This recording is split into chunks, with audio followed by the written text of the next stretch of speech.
really don't hear it a lot. Lines of force, better known as the nadis, because this is plural. Okay.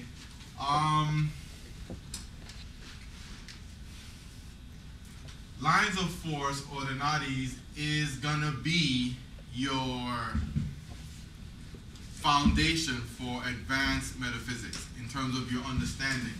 And the reason why that is the case is because all things that has ever been created, has ever been manifested in the physical or subtle invisible world is essentially a manifestation of a line of force.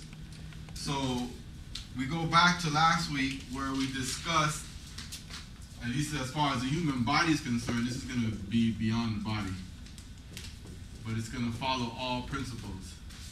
The notion of tantric philosophy, which is cosmic ideation. In other words, how did the world come about?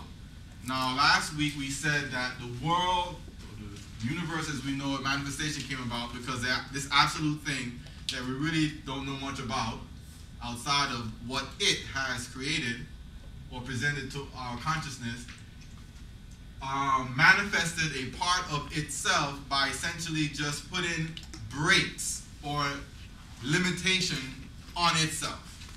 So it's infinite, it's omnipotent, it's all-knowing, it's everything to everyone to itself because there's only it. And then it says, well, you know, for whatever reason unknown to us, it will always be unknown to us, it decided to place limitations upon itself. And the limitations that it placed on itself begins with a line. A literal line. But the line is really a conduit. A conduit is like a channel or a pipe. It is a, remember I can't spell my math teacher. It is a vessel or a carrier of something. That's what a conduit is. Its purpose is to carry something. And when you think about a conduit, you always have to think about the duality of a conduit. And the duality of the conduit is the vessel, whatever that vessel is, and the thing it carries. All right. So if I think about a fire hose, well, there's this long, very thick hose that can withstand heat. And inside there's this gushing water, okay? That's a conduit for water. Same thing with electricity. I have a copper wire. The wire is the vessel, and the electrons or the excitation of the electrons is the thing that it carries, the electrical force. So what happens in cosmic ideation, in the absolute, putting limitations on itself, it does so through a line or a conduit, which we call lines of force. Now this term, I mean, we can't take credit for it, but you will only see it in one book, or one set of books, and that is Alice Bailey. Okay, that's where it comes from. It's from reading Alice Bailey. That's where at least I saw it, and that's where Nehemiah saw it. So the lines of force, I think that was her way. To me, was a better way of describing it. Another way you'll see it, which really is confusing, is rays. I don't know if y'all ever seen Madame Blavatsky or any other metaphysical book. When you see the word rays, they're really talking about lines of force, or the nadi knots. Now, the nadi knots, or this is our English interpretation, the tantric word for it is nadis. This is plural for, obviously, singular word called nadi, but more important is the root word, which is called nada. Now, I'm a stickler for vocabulary, because vocabulary is, again, a vessel. Okay, vocabulary as much as I hate language arts, vocabulary transmits, it's a conduit, it's a vessel for an idea. And the idea that is going to be invoked is really carried through the vocabulary. It's very important. Now, even though English is not a language, not a natural language, or almost all languages, most languages are not natural languages, because human beings communicate really through thought, the fact that what happens is the vocabulary automatically is going to pull up your own innate mystic dictionary that's built within your aura from like creation. Okay? The reason that is the case, I'm jumping around but I can't help it. The reason that is the case is because of what these are made up of. And so you'll see where I'm getting at with the vocabulary. Okay? At the end of the day, I'm speaking. So I'm using sound, right? All sound in the universe comes from the psychic centers, no matter what happens. There are 50 quote-unquote letters. Each letter is a sonic vibration. That sonic vibration is a sound. So when you read and you are speaking and somebody has a vocabulary and you assign meaning to a set of letters, even if it's English or it's a brand new language, guess what? Somehow or another, you're playing on the psychic center of you. You are invoking your own knowledge base, an ancient supersized dictionary where ideas are invoked through the use of sound and words. So we're very specific with our vocabulary. Like you say somebody, don't use the word aura in that case, or don't say the word astral, or use the word etheric. That's for a reason. So what happens with the with nadis is plural, nadi is singular, but the root word for nadi is nada, which really means sound. And that's what's most important. Sound. So the lines of force are really lines or conduits of sonic energy, sonic vibrations. Sound energy being what we call the primordial energy, the base energy, the energy from which all other energies are derived. It is the, for lack of a better word, the highest principle of all energy manifestations. Some people like to say it's above light. Really, sound and light are one. But for the sake of the class, where we at right now, we'll just leave it at sound is the primary vibration.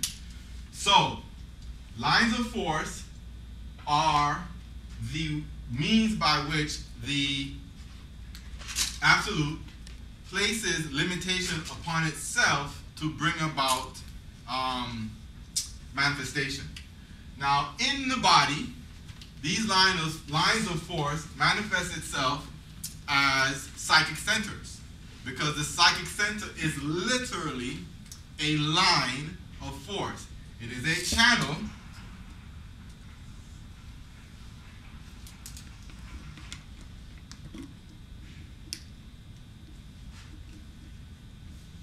for the flow of cosmic energy. When I say cosmic, I literally mean from the heavens. Cosmic energy. That cosmic energy we know is prana. And I'll just put 5 because we know that there are 5 pranas. Okay? So we have this cosmic idea of manifestation. It's brought about through limitation of sound and slowing itself down through these lines of force, or capturing its essence through these lines of force, and then tying itself into knots. And those knots are our psychic centers. Now, the secret to the lines of force is that it's the pranas. It carries the 5 pranas, but the big secret is the 6th force. And that is what most people miss. Can anybody tell me what the 6th force is? Mind is the 6th force. Mind is the real magic. behind this.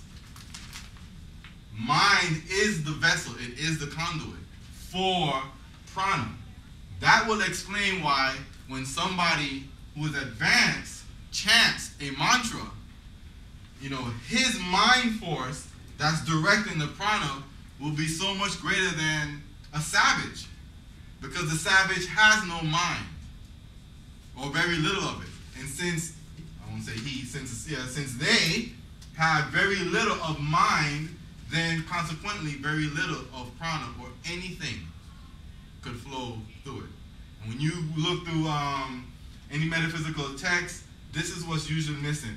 Alice Bailey actually said it, but I mean, it's like one sentence in a 300-page book.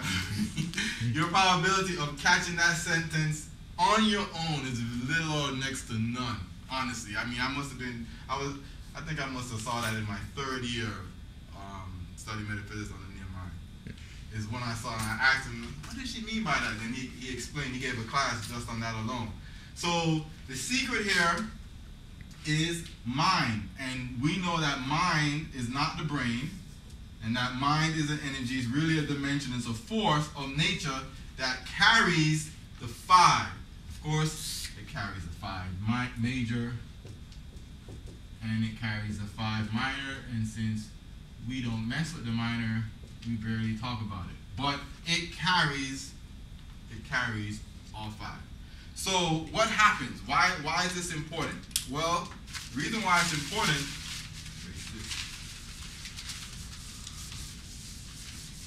the mind is not composed of the energies it carries. Your mind is above it. Your mind is above the prana. So what is it composed of? Of mind. No, you don't see it? No, I don't see it. Because, let's see. What are the 7 dimensions of creation?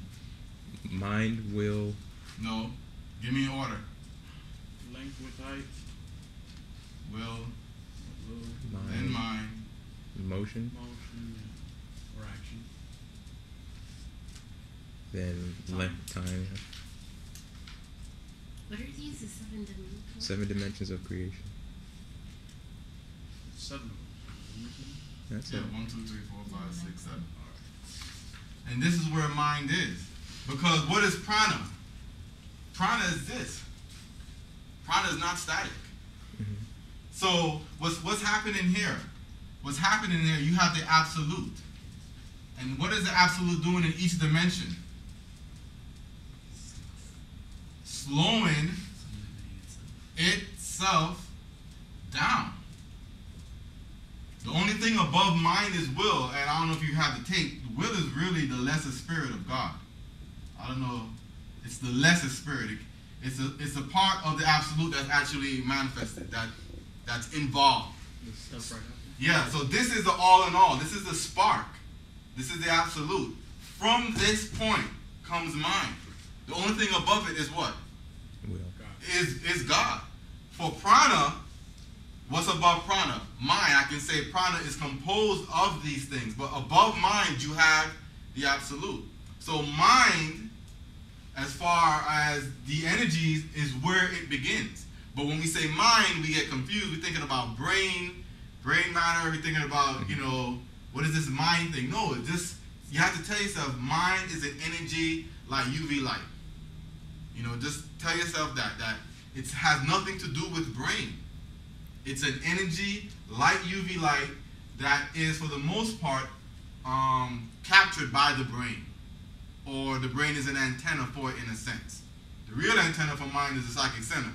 But as far as our everyday interaction, we think of mind coming out of our head.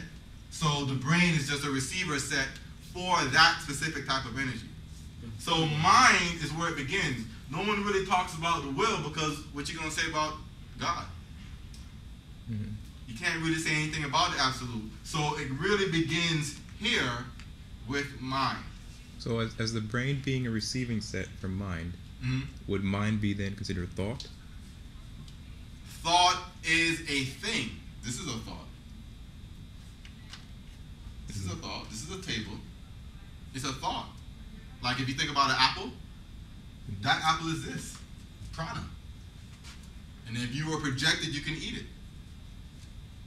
You can give it to somebody else to eat. But how did you come up with that prana? Oh, we use mind to bring it in. Yeah, but where did that mind come from? Through your what? The will. Through your will. Through your own individual will. Your will to create. Boom, you put the apple out there. The apple is there. You just created it. You just took prana, slowed it down, and encased it in your what? Nuts. No, what's the pipe? Oh, naughty. What's the 6 for? Mind. Mind. Yeah, you create this apple. Here's your will to create. Bam, I want this apple. Okay? What did you do? You took the 5 pranas, or the 5 major minor, and you encased it in your what? In your own mind force. That's a projection of your own individual will or spark of the divine. So the difference between me thinking of table and then that table is a level of mind at which it's... Yes. So much mind is into this stuff, it became physical on this level. If you look at the table, it still has the lines of force. Y'all know about wood? What? The marks? The grains? In it? Yeah. I'll get to that later. Okay. So above mind, above prana, above mind, there is the absolute. There is the will, the spark of God, and there's not much to say about that. A lot could be said about this in another class. I think it's actually on the next lesson, the mental bodies. Yeah, but everything a lot could be said about the 5 pranas, the length, breadth, width, time, motion, and all that. But very little bit can be said about the will. I believe that is for really advanced super metaphysics, and I believe it's not really even taught. It's just something you get through your own meditation. So the reason why it's important because it serves as a backdrop, a tapestry for advanced metaphysics in terms of your understanding of metaphysics. And that understanding is going to come when you start to look at things literally as a line of force. So let us take the word, again, we know that we're going to be a stickler for our vocabulary. All right? When I say the word pattern, what comes to your mind? Something that repeats. Okay, what comes to your mind? I think like a tapestry of things interwoven. Okay. Anybody else think of a canvas, a painting, a picture of something? Numbers. Numbers. Okay. A pattern is something that what? Repeats itself. And she said a tapestry, right? So a tapestry, in my mind, is like a picture, right? And so over and over, you'll hear the word, you have to be careful because of your karma, the pattern that you weave for yourself. You ever heard that expression? Mm-hmm. Or how we weave our own karmic pattern? Well, it's a literal meaning that has great metaphysical implications. Because what are you doing when you create your karmic pattern? When you weave your own pattern? You're literally taking a line of force and you're drawing a picture. All right? This picture is awful. All right? Some bad But karma. it's something. This is just our karma from destroying the planet, right? So that's my karmic pattern. But pattern is a literal term that has great meaning because I'm using what? Lines of force that carry prana, but more importantly, is a projection of my own what? Mental force. So when you start looking at metaphysical terms and looking around the room or just looking around in nature, you begin to see that the lines of force are everywhere. It is creation. It is you. The nadis the nadis is creation. The world is a giant web. It's a giant cloth. It's a huge quilt woven together by the Absolute. And obviously us. And it's done so through lines of force. Now, did y'all get the astrology class with numerology or just numerology? Oh, it's just Just numerology. numerology. Just numerology. How many of y'all here play with astrology? You familiar with it? A little bit? All right. The application of lines of force is really made apparent when you study astrology. All right. In astrology, what happens is you have, I got a little ADD, right? That's the Earth. And of course, this is the sun. And all around us, we have No, that's not what Shut up. we have planets. All right.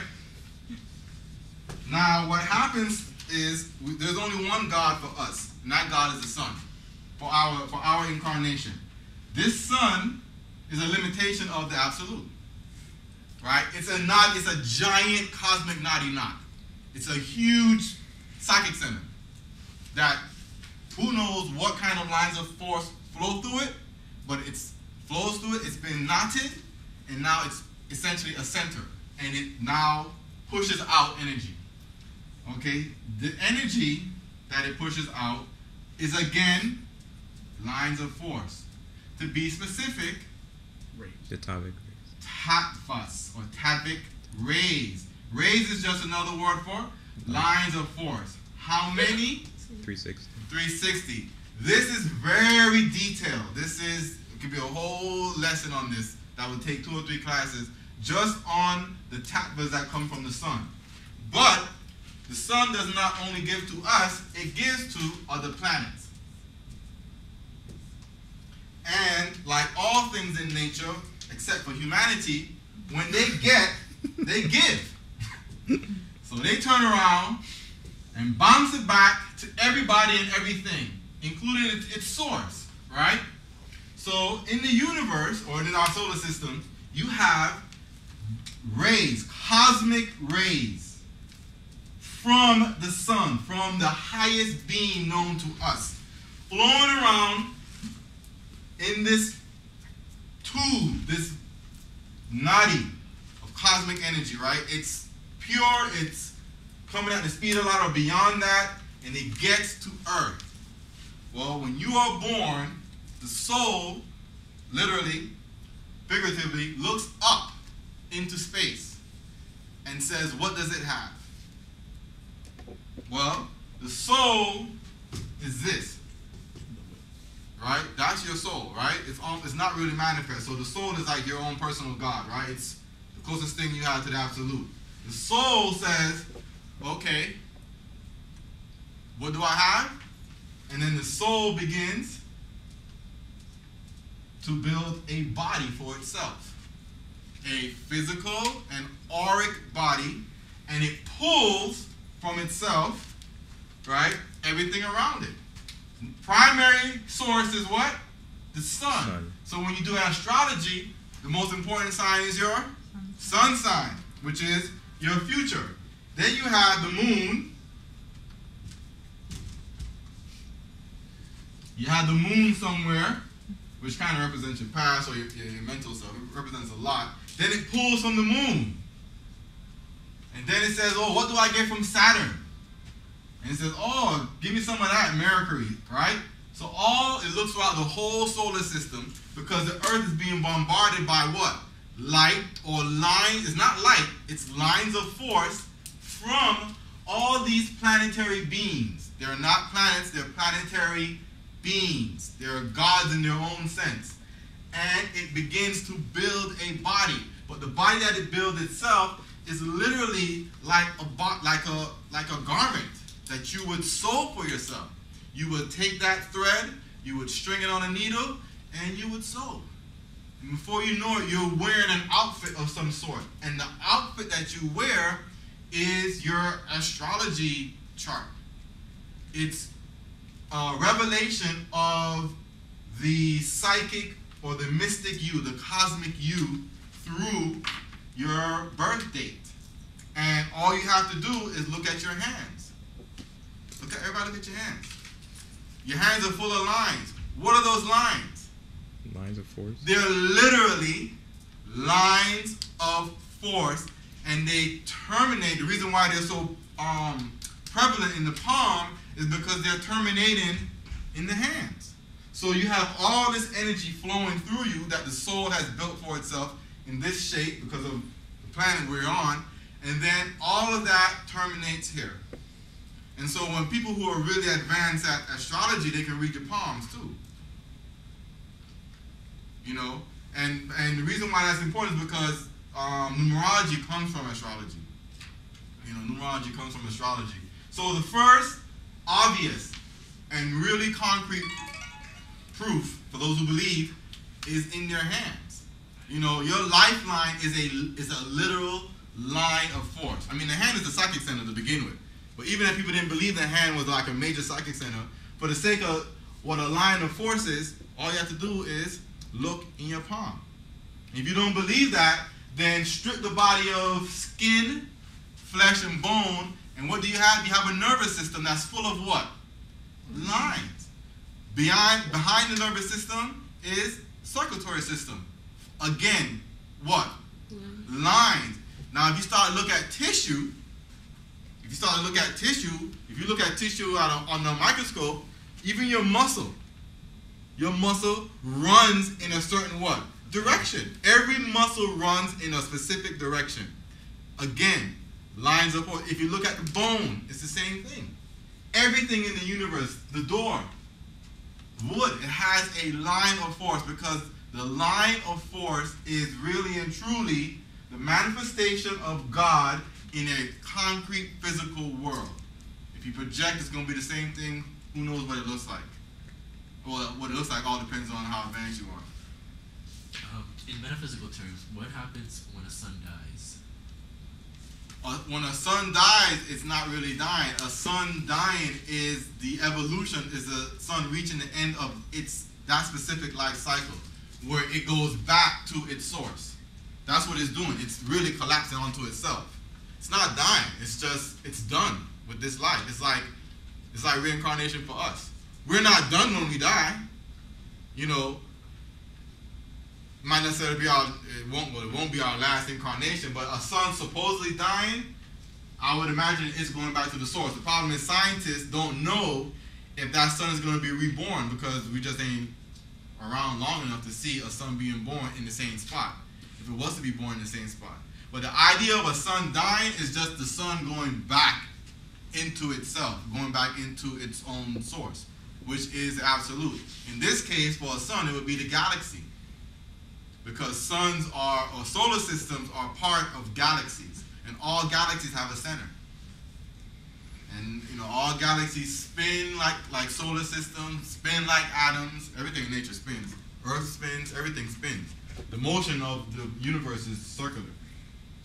So back to what we were saying about lines of force. So I like to use astrology as an example, you know, and that's why it's kind of exact. It's kind of scary, you know. I'm gonna give you. Oh, I don't have it on me, but next class I'll give you astrology site, a really good website. And you know, astrology is something I don't share with people. I'm really picky who I share my numerology with because you can really read somebody and control them like a puppet. Once you do a good reading on their numerology and astrological sign, the whole everything about them just reads like a book. You're like, oh my God. Really? Yeah. Yeah. I would say that it's 95. I would say it's 90. No less than 90-95% correct. All I need is your birth date, your time, and your name. And everything about you is revealed to me. Everything. All your strengths, all your weaknesses, all your likes, all your dislikes, all the trauma that you had in your life, I can see it in your astrology chart. I can see it in your numerology chart. All the trauma you will have in your life. If you almost died, if a parent almost died, somebody in your family almost died. If you're a woman, if you've ever been pregnant, I can see it in the chart. I can see when you're most vulnerable or most likely to get pregnant. If you're a guy, same thing. If you know, knock somebody up. Everything, money, when the money comes in, when the money comes out, all of that is in astrology and numerology. So let me ask then. But it's only because what? What is astrology? What is numerology? It's a read of what? The lines of force that's flowing around in you and throughout your environment. That's really a picture of God. So when they say we're constantly weaving our pattern, That's our what karma, that's what is meant by that. but if numerology and astrology is so deterministic in the sense where you can map out, like their kid Maya's total existence for her entire life, then how much of that is up to the actions at the moment? Everything. It'll change. Because you can change it. The problem is for most people, they don't. For a mystic, it's different. For a mystic, your lines will change. On your hand, really? Yeah. It will change. Yeah, it will change. For a mystic, the hands will change. The lines will change. Is that the difference between seeing into time and seeing into the future? Well, what do you mean by seeing into time? I know what you mean by seeing into the future. Mm-hmm. But what do you mean by seeing into time? Yeah, it was an expression that Nehemiah was talking about, how seeing in the future you can see, I guess, possible scenarios. Right, that's true. When you look into the future, it's like, okay, this might happen. It's possible, but it's not necessarily absolute, because every breath you breathe, you change that. You change your karma. You change your future. But people are so like humanity or people are like on a trajectory that's most likely don't ever get fixed. So technically, like the regular Joe who has no concept of metaphysics and stuff, they're Your left hand, your right hand. Go ahead, I'm listening. In a sense, they're controlled by that pattern they set up by their birthday, their name, but the person that's into metaphysics has more control over it. Yes, that's true. That's that's why, true. That's why it's so deterministic to the regular Joe. It is, but for the metaphysician, it's different. He can alter it because he has the. Yeah, he has control. He is changing his pattern. Mm-hmm. For somebody who's not into this, their pattern is pretty much fixed. It really is fixed. So I guess in the sense of seeing in the future and seeing in the time, seeing the future is seeing what could happen, and seeing at the time is seeing if I do this, this will happen. Yeah, I think that's what they meant. Yeah, that's what me and my man did. Okay. If he said that. Let me see your hand again. Your right hand.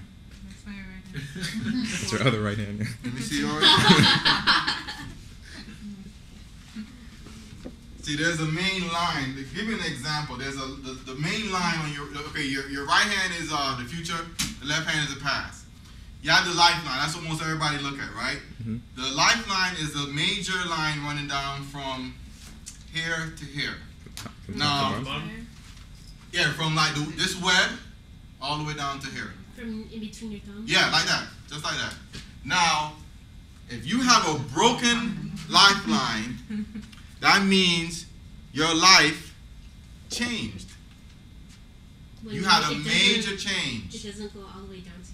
No, see, yours is fixed. Okay. Look at yours. Okay. Which maybe. one? You don't see how solid hers is? This? Yeah. Yeah. Or do I got two lines? It's What is a broken woman? a broken line means a shift, a change. I got two lines though. Yeah, that's what that means. That means you had the possibility of many different paths to take in your life. Which one is Isn't mine? it? Yours is multiple. It's Multiple? Yeah, yours is multiple. Am I God? No. Yours is multiple. Oh. See, yours is kind of fixed. Y'all ever seen Nehemiah's line? No. It's freaky. Look at his lifeline. It's one solid line. Nothing branching off. See? Yeah, yours splits at the end. But at the end means at the end of your life. But for you, it's just really one line. Yours is really one line too. So So what does these it will mean? be considered? You said when it These breaks and these off now? and it has different things going That on. means your life had different roads to take. In other words, you're driving on the main road, and yeah, you had so many options to like detour or take an exit, so to speak. So your lifeline is like a highway with exits. People who have options have exits. People whose life is like super focused. Whatever they're doing now, trust me, they're gonna do it on their last breath, and they did it on their first breath because there are no options presented to them. So people with broken lines are people like that have gone through like a major shift. Yeah, Like, shift major- changes in their life. They, it was on one road. It's like, no, I don't like this, man. Let me get off this exit. Bam, they're on another road, another direction. It doesn't have to be a U-turn. Doesn't have to be 180 degree, but they've had shifts. in their life and their lifestyles. The other hand that people love to see, which is the most common one, of course, is the love line. So I can look at your, you're hiding your hand. You can look at somebody and see how many times they're gonna have their heart. You're gonna give your heart away twice, and only I don't have a twice. heart apparently. Like, where's my heart? Use one main love, partial love. Look right here, between the look between this line and the joint on your middle finger. One main love, Oh, it's few two. in between. You will That's give your heart funny. away maybe 3 times, but one really, really strong Like love. 10 in your hand. Yeah, if I you have see 20 3 or with 40. one main one right here, but you have one thing one's right there. Glenn, let me see. Glenn, how many you got? So You got a look couple, at somebody 1, 2. when you're at dinner on a date. Yeah, like Oh, 3. what can I say? Yeah, for a second. So you know if they have anything left for you. Oh, you only be in love once. I don't know if you gave it away already, but it's only gonna happen for you once. What about me?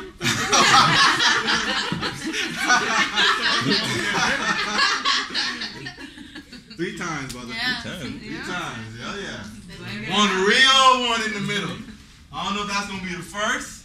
No, I'm done. You That's know. all 3 of them. That's all 3 of them are done already. It's me, myself, and I right there. Love-hate relationship. So back to the karmic pattern. So yeah, when they say you weave that pattern, you're literally weaving it. You're literally weaving it. It's like, sewing is a mystic thing. The idea that you take this string out of nothing. Think about where a string comes from. A string is on a spool. It's like nothing. You have this one little needle.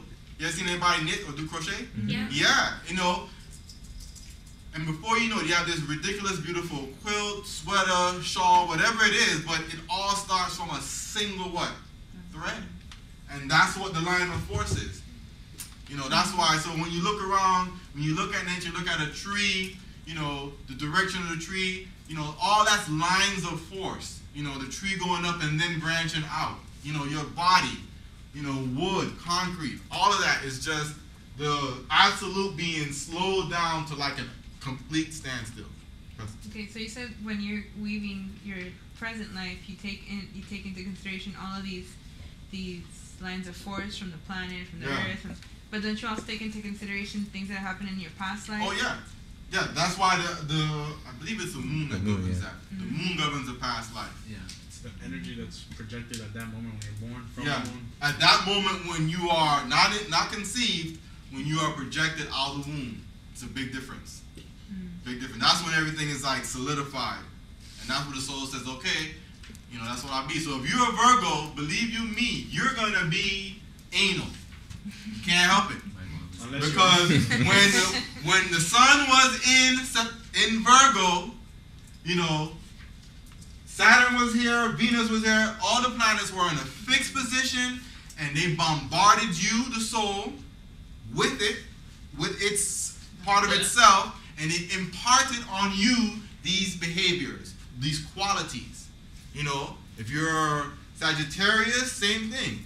Leo, all Leos are lions for a reason. The reason why Leos are lion, they all got these, they got like tempers, They like kick-ass in a sense. I got 2 sisters that are Leos, so I've never met like a meek and a mild Leo, If they are, then it's because they have other planets in other houses, at the same time. Question.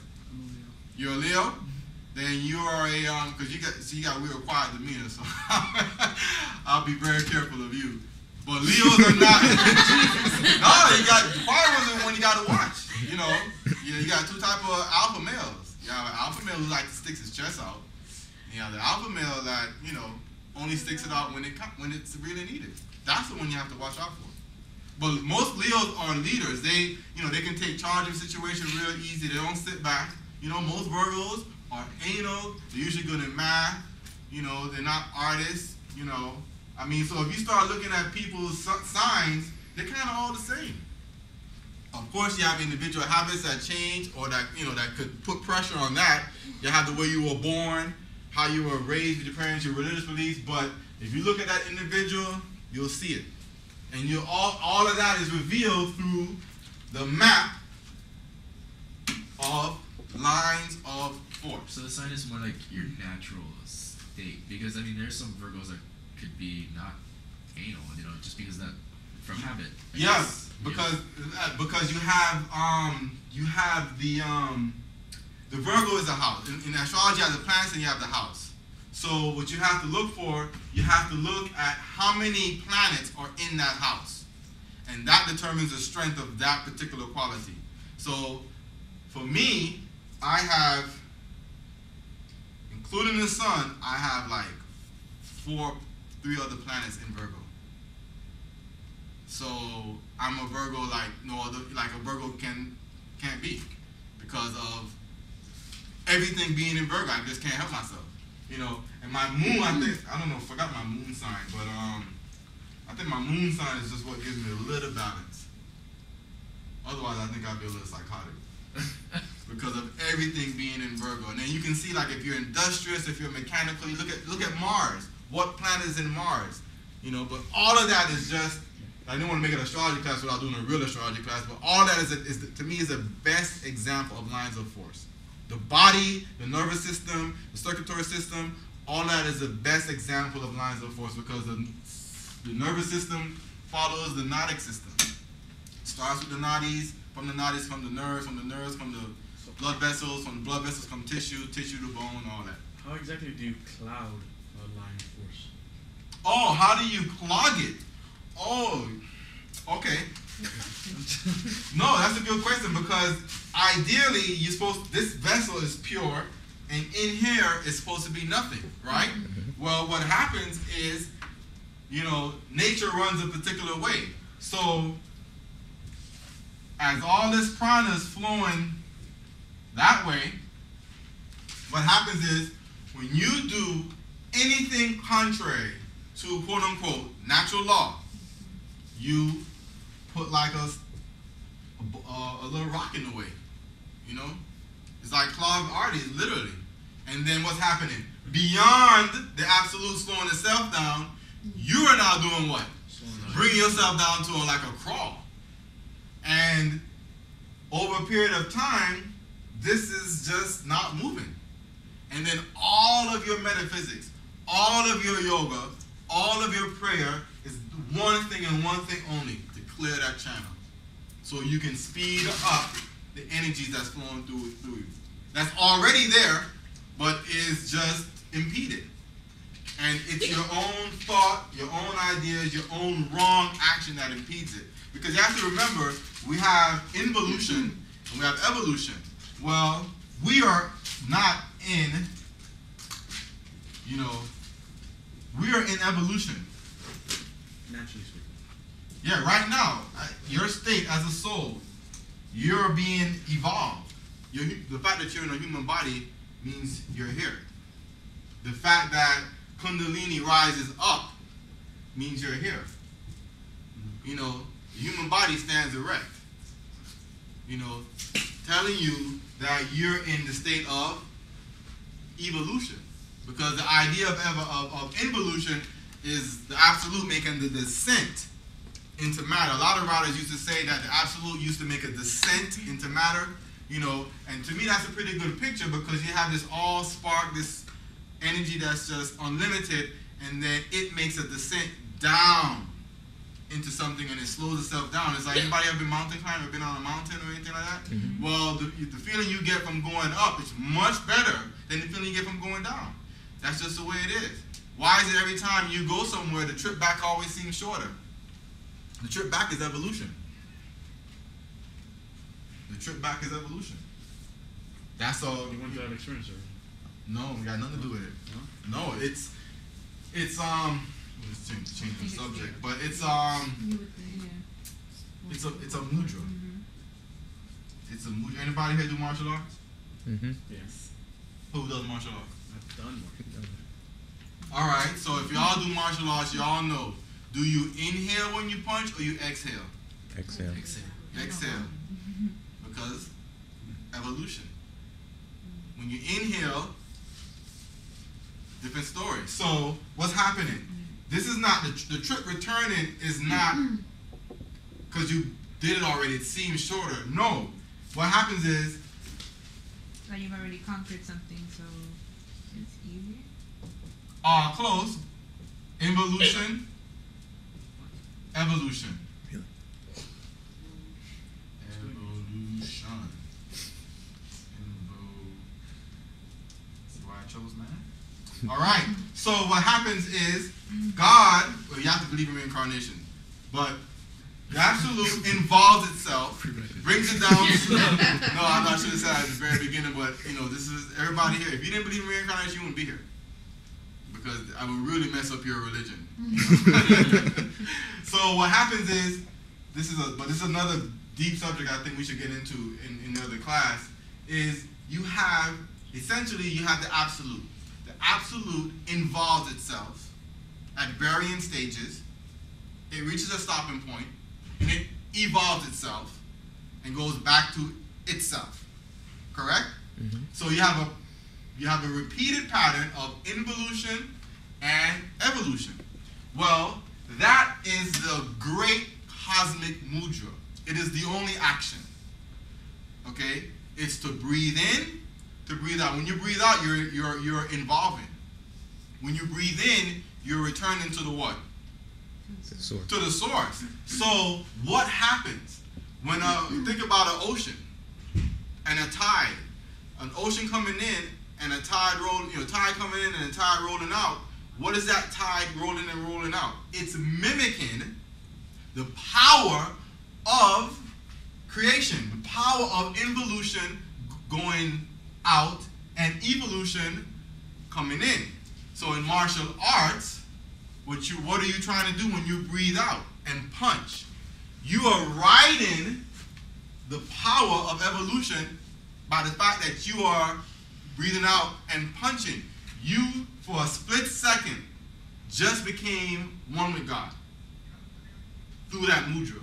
And because for that split second came one with God, when you punch out and breathe, you obviously have more power. Now, if you talk to a doctor or physiologist, they're going to come up with a whole long explanation about physiologically why that's the case. But psychically, mystically, to breathe out and to punch is to participate, is to invoke the mudra of involution and evolution. So when you are going somewhere and coming back, it's the same thing on a very small, limited scale. So you can say like home would be your source and leaving would be an involutionary process. Yes. Returning is an evolutionary process, yeah. And that's why the return trip always seems shorter. That's why when you go up a mountain, it always feels better. When you go up into space, it feels better. Why? Because you're mimicking the act of involution and evolution. And when you tap into that, it gives you more power. You're going with the grain as opposed to going against the grain. Same thing when you lift the weights. Anytime you're doing an exercise that's a curling exercise, you have to breathe in while you're bringing that part, that motion to you. If you're bench pressing or so, if it's a push out, you have to breathe out. You can't curl and breathe out. You can't go. You won't do it. You got to go. Because you're bringing the body to you, so you breathe in. Because remember, everything began with nothing, and then boom, you have this explosion.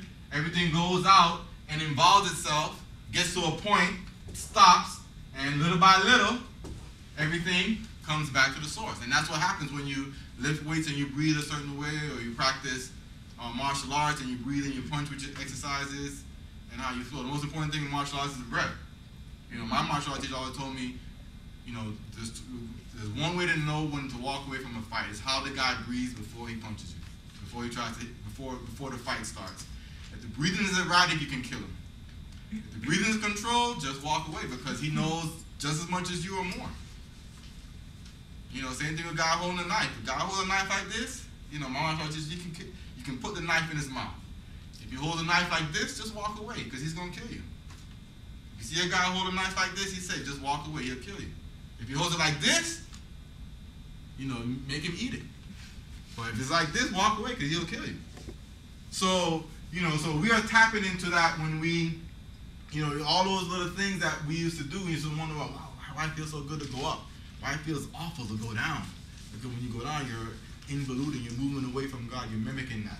And all of that is just a reflection of the way the universe is put together with, quote unquote, lines of force. You won't see it anywhere. You won't see it, that phrase.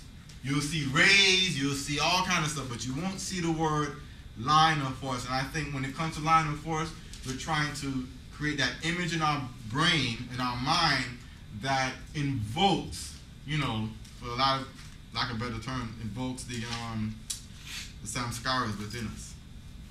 The samskaras for metaphysics, at least. I don't know if y'all realize that, right? We talk about these samskaras that happens when we commit something, we do something stupid. That act sinks itself down into the aura. Mm-hmm. Well, you also have the exact opposite. You have samskaras for mantras in your aura.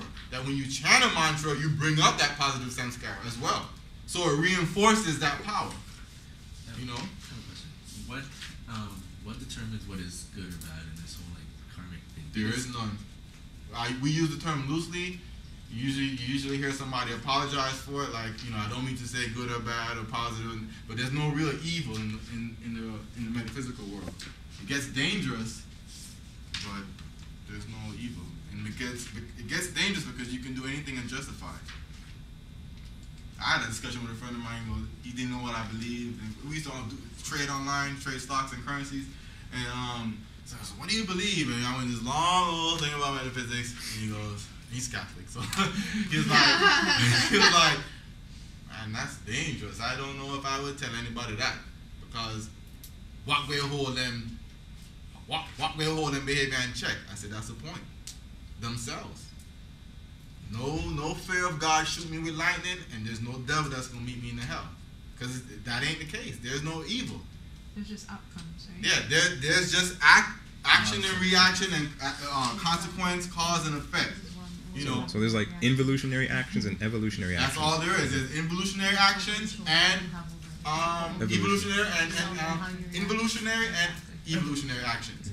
There is no good, there is no bad, there is no evil. There's none of that. There's involutionary acts, evolutionary acts.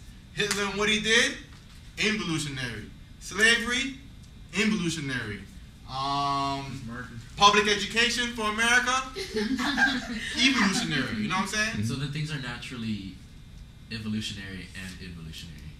Yes, you just can't. You can't get around. You can't get away from it. Okay. The universe will always have a Hitler, so to speak. In what he did as a involutionary act, something that binds and further puts us down, further cuts us off from the source. Because involution is just the act of cutting yourself off from the source more and more and more, till you have the sense of individuality, till there's no sense of oneness, till there's no great being inside of you. You just feel like you're it, nothing else matters. Right. Pride, vanity, all that comes in, but at the end of the day, that rock on the ground is only a rock because it's cut off from the source more than you. The spark is still in it. The same spark in you is in a pebble on the beach. But the body of that pebble cuts it off from the source more than the body you're inhabiting. And so the acts that we do will either bring us closer or further remove us from the source, and the source is within. That's the key. There's no source up there, so we shouldn't be looking up when we think about it. We should be looking within. Should be looking within. But what determines the difference between a Hitler the dictator and Hitler the homemaker is karma. Yeah.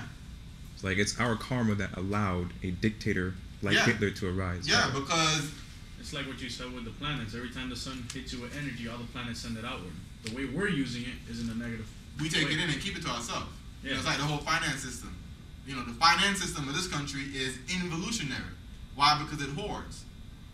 Capitalism is the accumulation of capital. It's not the making of capital. It's the accumulation of capital. And the body punishes you when you accumulate anything in it.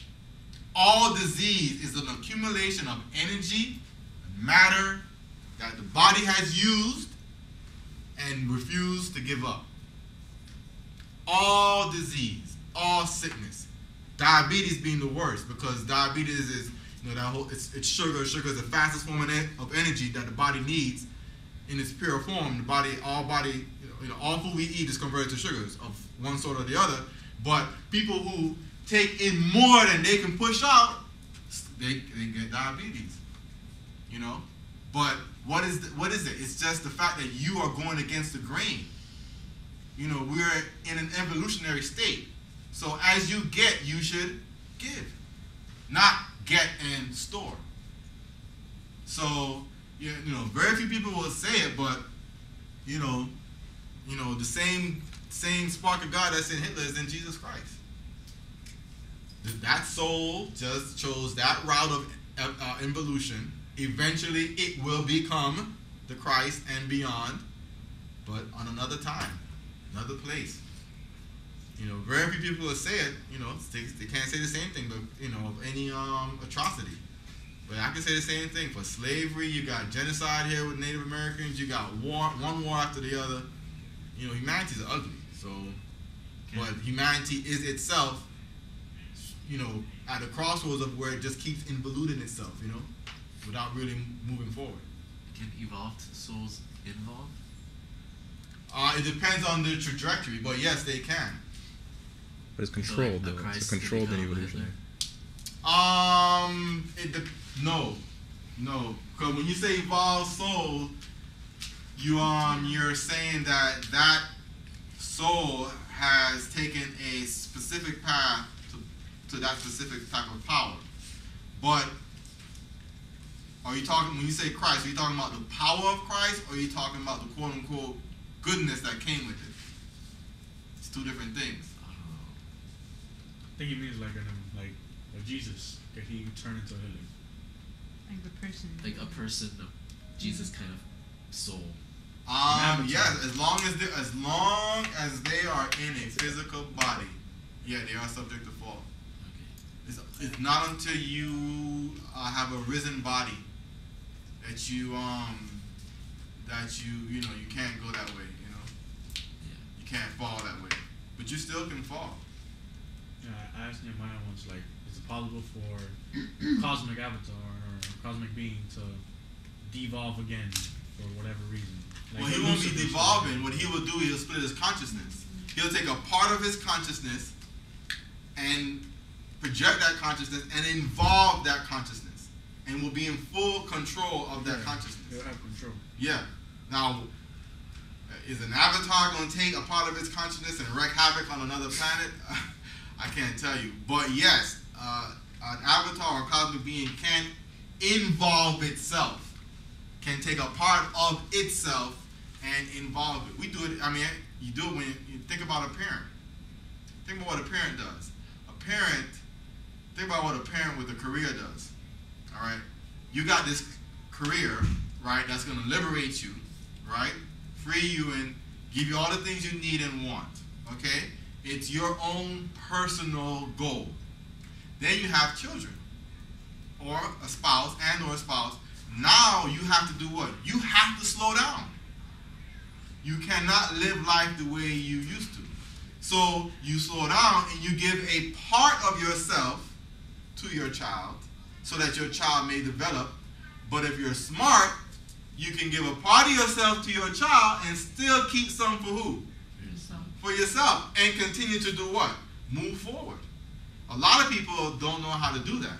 And it's not until a child is out the house and they, a couple staring at each other at the couch like, why? Who are you? Because they were caught up in the kids. They gave so much to their kids, they gave nothing to themselves. But that principle of you giving to someone and still being able to move forward is basically the same thing. You're involved in a part of yourself for the sake of that child. Until that child can move on. Once the child is on, you take that part of yourself, back into yourself. You probably have greater experience now and knowledge, right? Insight gained from raising a child or managing a family, and now you're even stronger. You know, if you play your cards right, you know. So it's the same principle. So when you look at parenting, it's almost like the same thing with cosmic beings when they give a part of themselves to us, and they involve just that tiny part, you know, just to help us move forward.